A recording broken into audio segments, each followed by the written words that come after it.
Hey everyone, in this video we're going to go through international trade using chapter 9 of Mankow's 9th edition.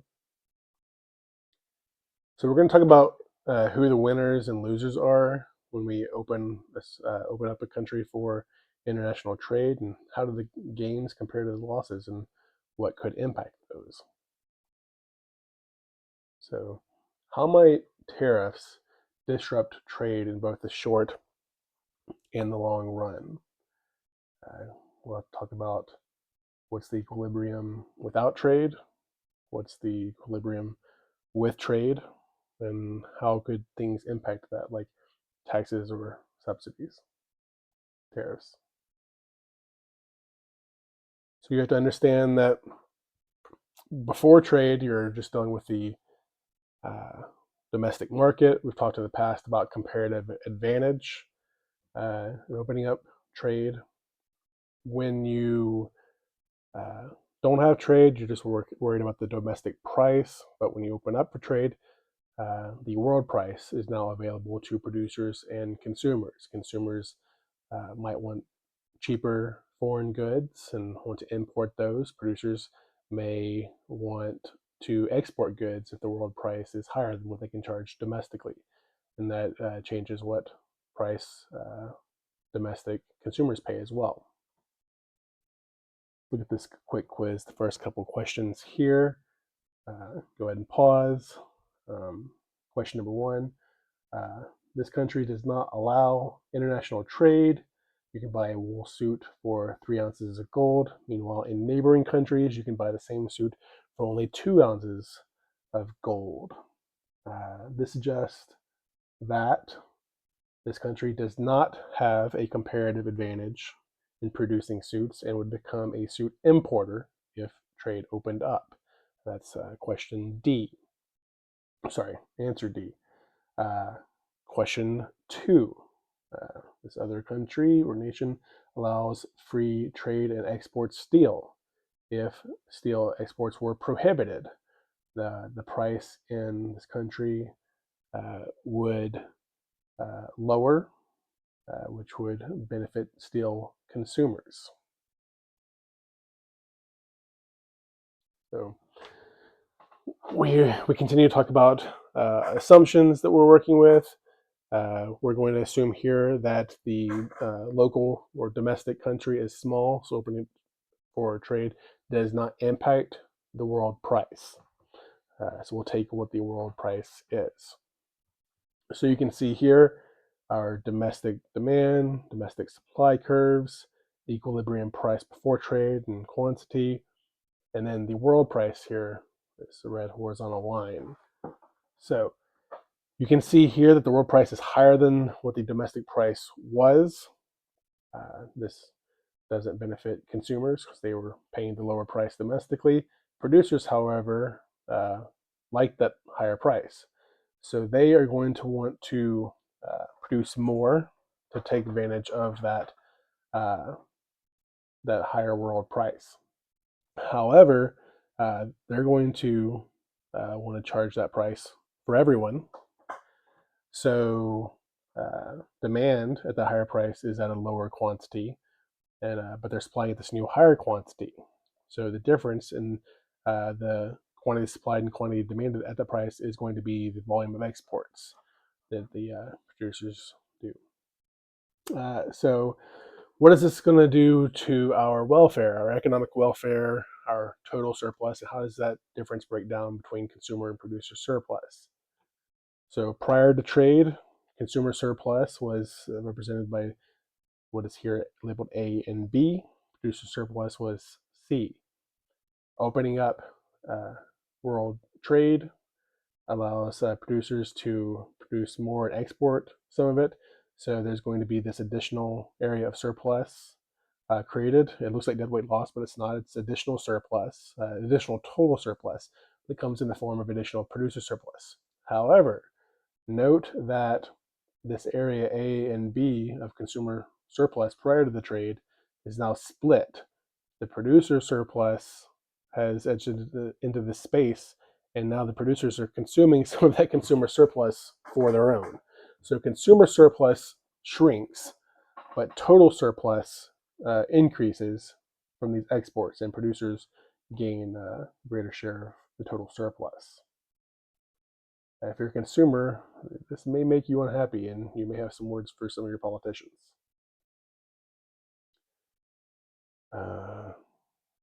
Just a reminder that we're considering this to be a small country that is not impacting the world price by entering the market. We've talked about the changes in the consumer and producer surplus here. Once trade is allowed, you may find yourself in a different situation where the world price is below what domestic producers were charging, and in this case, the country will become an importer of that specific good.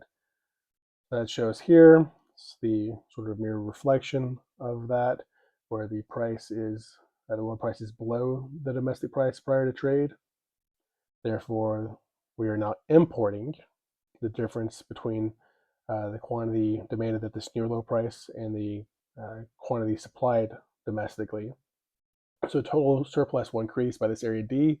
It will increase in the form of additional consumer surplus, and some of the consumer surplus, some of the producer surplus will be consumed by consumer surplus, as producers get less for their goods and consumers consume more at a lower price. Again, consumers may be happy about this, but employers, producers may not, and so they may have some words for their politicians opening up trade. So this shows how gains are distributed differently depending upon what the impact of the policy change is. So if you are a producer, or let's say you are a worker, and you've lost your job because the country is now importing goods that you used to produce, you may lobby for a tariff to be placed on that good. So how does that affect things? Well, we can see that this was the equilibrium without trade, equilibrium quantity, equilibrium price. And then when trade was opened up, they were importing, and the import gain in total surplus was this area B, D, E, F.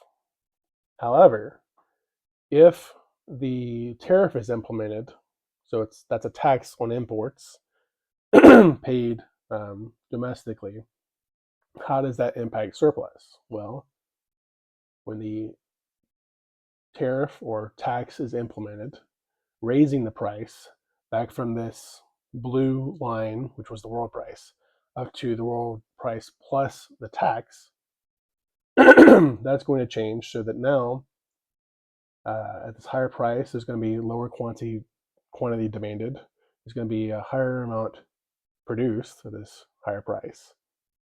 So we're going to have to break up this area. Now our imports fall to B. The area E right here is going to be the tax revenue. So it's the amount of the tariff times the quantity it is applied to, which is going to be this quantity here, the difference between the quantity demanded and quantity supplied domestically. But what are these areas right here? These were areas of consumer surplus or total surplus that had been gained through importing, but now we're no longer transacting at those quantities. So what are those? You may be guessing deadweight loss, and you would be correct. Introducing a tariff here introduces deadweight loss, as taxes typically do, as it distorts the quantities transacted at, and we don't generate tax revenue off those transactions. The total surplus just evaporates. So consumers will lose some of the surplus.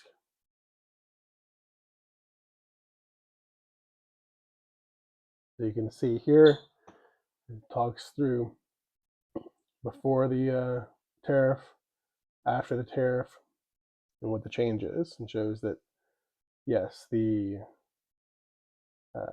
Well, the producer surplus after the tariff increases as it recaptures some of the consumer surplus that had previously been increased. Um, but there is that deadweight loss of D and F. So as a policymaker, you may be making some people happy, but overall, you're making your country arguably worse. So what lessons do we learn from this? Well, there are winners and losers, as we've discussed. And when one party asks a government to help them out, they may be making the country worse overall. Don't forget, there are additional gains, not just monetary, that can exist from opening up trade, such as having an increased variety of goods, and then gains of economies through scale as quantities ramp up, especially in the case of exports. See here, increased competition, increased productivity, and enhanced flow of ideas. We talk about companies investing in producing in another country, like auto manufacturers opening up here, and us bringing people over here to teach us how to do things their way. Let's go ahead and take a quick pause for the quick quiz. All right. Question 3. When the nation of Edsenia, if you say that, when this country opens itself up to world trade in coffee beans, the domestic price of coffee beans falls. So what describes this situation? Well, when domestic production of coffee falls, the country becomes an importer because it's taking advantage of the world price. And question 4, when a nation opens itself up to trade in a good and becomes an importer, the producer surplus decreases, but the consumer surplus and total surplus both increase since the producers can't compete as well, but the consumers enjoy a lower price. Question 5, if a nation that imports a good imposes a tariff, it will increase the domestic quantity supplied since domestic producers want to sell at the new higher price of the world price plus the tariff. And then question 6, which of the following trade policies would benefit producers, hurt consumers, and increase the amount of trade?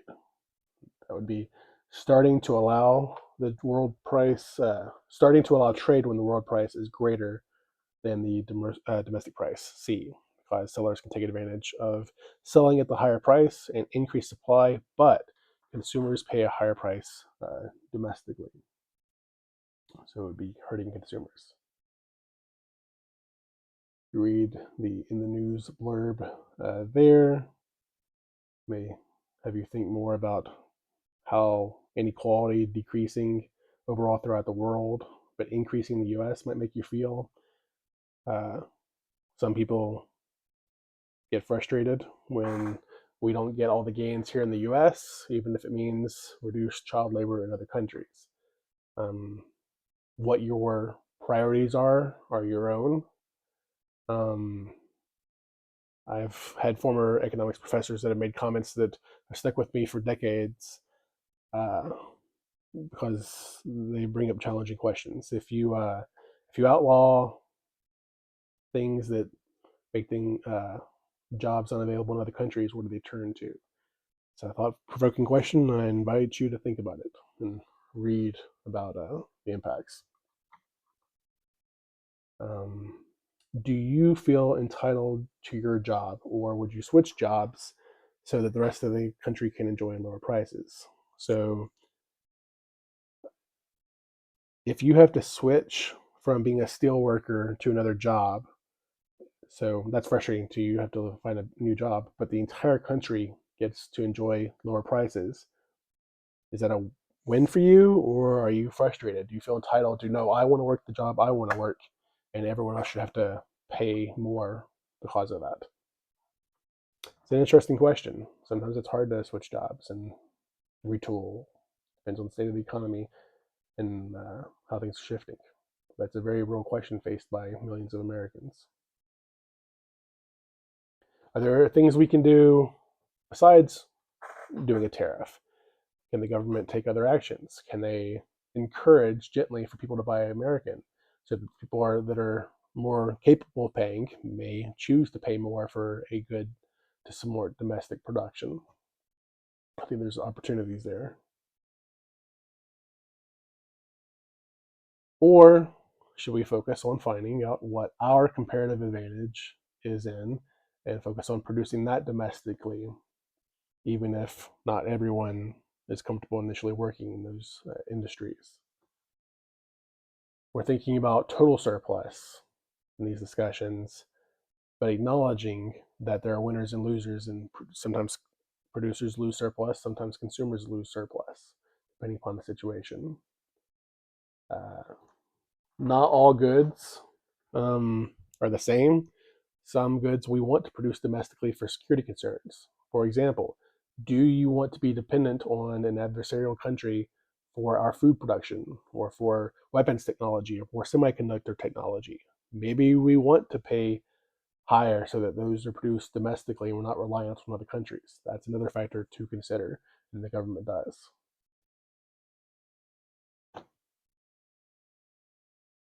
I've hinted a few times at regulatory capture. Um, I recommend looking that up. But you should question the motives whenever someone is asking for government intervention. Do your goals align? What are they hoping to gain? If someone's asking for a tariff, is that going to help you? Is that going to help the country overall? Or are they just seeking protectionism? And this is a debate that has been going on for centuries.